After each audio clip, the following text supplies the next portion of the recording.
Oke, buat kamu yang hingga saat ini masih nonton videonya bahas YouTube, hati-hati, hati-hati ya. Semakin sering kamu nonton videonya bahas YouTube, maka rekomendasi videomu akan rusak.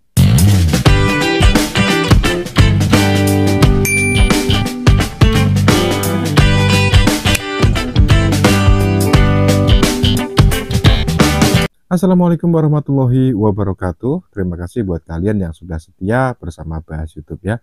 Hari ini kita akan mencoba untuk menjawab dan juga berkomentar serta bernarasi terkait dengan sistem rekomendasi yang ada di YouTube ya. Secara teori teman-teman, mungkin teman-teman yang sudah senior atau sudah lama di YouTube pasti tahu ya yang namanya rekomendasi itu apa. Nah, jadi secara singkat atau secara sederhana, rekomendasi video yang dilakukan oleh algoritma YouTube itu berdasarkan apa? Atau apa yang menyebabkan video kita itu mendapat rekomendasi dari YouTube? Ya, jadi YouTube itu tentu memiliki sebuah aturan dan juga rule ya, atau sebuah rumus di dalam algoritma atau mesinnya YouTube, secara sederhana mungkin begitu ya, untuk memfilter sebuah video atau sebuah konten dari semua kreator yang ada di YouTube yang dilakukan secara otomatis melalui sebuah sistem, sampai dengan akhirnya nanti diputuskan bahwasannya video yang dimaksud layak mendapatkan rekomendasi. Nah, jika video kita misalnya mendapat rekomendasi dari YouTube, maka video kita itu akan disuguhkan atau ditampilkan kepada beragam penonton sesuai dengan minatnya. Nah, seperti yang sudah saya janjikan di awal video tadi, bahwasanya ada salah satu komentar dari sobat kita yang menyatakan nonton videonya bahas YouTube itu malah merusak rekomendasi channelnya dia. Namun apakah benar demikian? Nah, sebelum kita jawab secara mendetail, kita coba baca dulu komentar teman kita yang satu ini. Dan saya ikut menonton channel ini juga merusak rekomendasi channel saya. Tapi saat ini masa bodoh karena saya punya rencana mau launching channel baru. Namun harus dengan device baru pula. Oke, terima kasih ya buat sobat kita atas nama @ngoprek di rumah YouTube sudah berkenan berkomentar di channel ini. Oke, jadi dia ini menceritakan bahwasanya sekarang dia itu sudah tidak peduli lagi nonton videonya siapapun yang dia suka, termasuk channelnya Bahas YouTube ini, meski menurut dia itu bisa merusak rekomendasi channelnya, namun tetap dia lakukan karena rencananya dia akan bikin channel baru. Mungkin begitu maksudnya ya. Dan dia juga berencana akan menggunakan device yang baru pula. Jadi channelnya baru, device-nya baru. Device ini maksudnya bisa jadi HP, bisa jadi laptop gitu ya. Maksudnya buat channel baru dengan HP baru atau dengan laptop yang baru. Nah, dari komentar sobat kita ini mungkin saya bisa menyimpulkan bahwasanya maksudnya dia itu mungkin begini teman-teman. Jadi channelnya dia itu membahas sesuatu yang berbeda tema dengan apa yang dibahas oleh channel Bahas YouTube. Ya, jadi saya ulangi lagi, saya bisa menyimpulkan bahwasanya teman kita ini ya, sobat ngoprek di rumah YouTube ini, dia itu memiliki channel yang membahas tema yang lain, yang tentunya pembahasan dia itu berbeda dengan apa yang dibahas oleh channelnya Bahas YouTube. Mudah-mudahan teman-teman bisa memahami maksud saya ya dari sini. Nah, mungkin dia berpikiran bahwasanya apabila contoh nih, misalnya saya kan bahas YouTube, saya akan membahas seputar dunia per-YouTubean channel saya ini. Kemudian akun saya ini yang saya gunakan untuk mengelola channel Bahas YouTube ini, saya pakai untuk nonton otomotif. Nah, menurut dia, kalau yang seperti itu kan berarti berbeda tema, melangkah jauh gitu ya. Jadi yang satu video saya bahasnya Bahas YouTube, tapi saya pakai untuk nonton channel otomotif. Menurut sobat kita ini, itu bisa merusak channel teman-teman, merusak rekomendasi maksudnya. Namun apakah betul seperti itu ataukah tidak? Jadi mungkin buat teman-teman yang sudah pernah mengalaminya, coba tuliskan di kolom komentar ya. Tapi kalau menurut saya teman-teman, misalnya saya kan ini bahas YouTube, saya ini kan di channel ini membahas tentang YouTube ya. Lalu akun ini yang saya pakai untuk mengelola akun Bahas YouTube ini, saya pakai untuk nonton channel-channel lainnya, termasuk channel-channel sobat semua yang sudah berkomentar di sini. Apakah benar itu bisa merusak rekomendasi video saya? Kalau menurut saya pribadi, berdasarkan pengalaman yang sudah-sudah, itu tidak masalah teman-teman.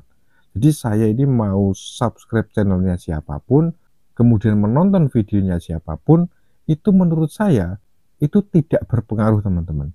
Sebetulnya tidak murni tidak ada pengaruhnya. Yang jelas secara umum itu tidak berpengaruh teman-teman ya. Tidak berpengaruh terhadap rekomendasi yang ada di video saya. Begitupun jika kalian itu channelnya berbeda tema, misalnya channel kalian itu membahas tentang memasak misalkan, tapi nonton videonya bahas YouTube. Itu menurut saya pribadi, berdasarkan pengalaman saya, itu tidak merusak channel kalian. Itu tidak merusak rekomendasi channel kalian. Ya, jadi saya ulangi lagi. Jadi misalnya saya ini menggunakan akun utama saya untuk menonton video-video kalian yang sudah berkomentar di sini, itu secara umum tidak berpengaruh terhadap rekomendasi yang ada di channel saya. Jadi sebenarnya teman-teman tidak perlu khawatir karena sistemnya YouTube itu sudah canggih teman-teman. Ya, YouTube tahu dan bisa memilah-milah mana video yang layak direkomendasikan dan video yang tidak layak direkomendasikan. Secara lebih mendalam lagi dan dengan bahasa yang sederhana, sebetulnya video kita itu bisa mendapatkan rekomendasi atau bisa disuguhkan ke lebih banyak penonton, itu sebenarnya kriterianya itu ada beberapa faktor teman-teman. Yang paling utama itu adalah kliknya penonton ya. Jadi setelah video kita diupload misalkan, itu kan pasti untuk pertama kali akan disuguhkan kepada para subscriber. Nah, dari tayangan itu ya, video kita kan ditayangkan tuh kepada semua subscriber kita. Kira-kira yang ngeklik itu berapa persen? Ya, terus kemudian yang mau menonton sampai akhir berapa persen? Yang nontonnya separuh berapa persen?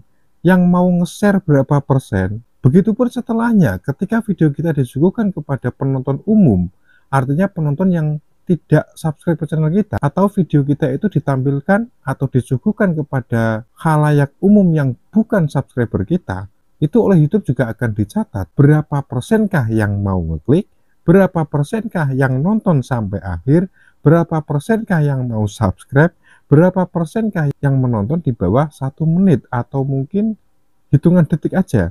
Nah, itu semua akan dicatat oleh YouTube sehingga nanti menghasilkan output atau sebuah indikator ya yang nantinya akan menentukan apakah video ini layak direkomendasikan ke khalayak yang lebih luas atau cukup berhenti sampai di situ. Jadi secara umum seperti itu teman-teman menurut pandangan saya. Jadi buat teman-teman mungkin yang punya pendapat lain boleh kalian sampaikan di kolom komentar. Karena namanya pemikiran itu kan ya boleh-boleh saja gitu asal tidak melanggar aturan pedoman komunitas YouTube ya. Seperti yang sudah saya jelaskan di video sebelumnya, bahwasanya yang dilarang oleh pedoman komunitas itu apa sih? Ya paling gampang sih ya tidak boleh berkata kotor kan begitu. Tidak boleh membuat konten yang berbau pornografi. Kemudian tidak boleh membuat video yang sifatnya provokasi dan seterusnya. Nanti bisa kalian baca-baca sendiri. Mungkin obrolan kita ya cukup itu. Ya mudah-mudahan ada yang bisa diambil sisi positifnya. Kalau memang dirasa ada penjelasan saya yang salah, ya mohon dikoreksi karena saya pun juga manusia biasa, YouTuber pemula sama seperti kalian. Ya di sini kita sama-sama belajar. Ya mudah-mudahan kita semuanya bisa saling mendoakan agar channel kita juga bisa sama-sama berkembang ya. Terima kasih buat kalian yang sudah mau menonton sampai detik ini. Saya doakan mudah-mudahan disegerakan monetisasinya, dilancarkan urusannya, disehatkan badan dan jiwanya. Dan paling terakhir, terima kasih atas support dan dukungannya selama ini.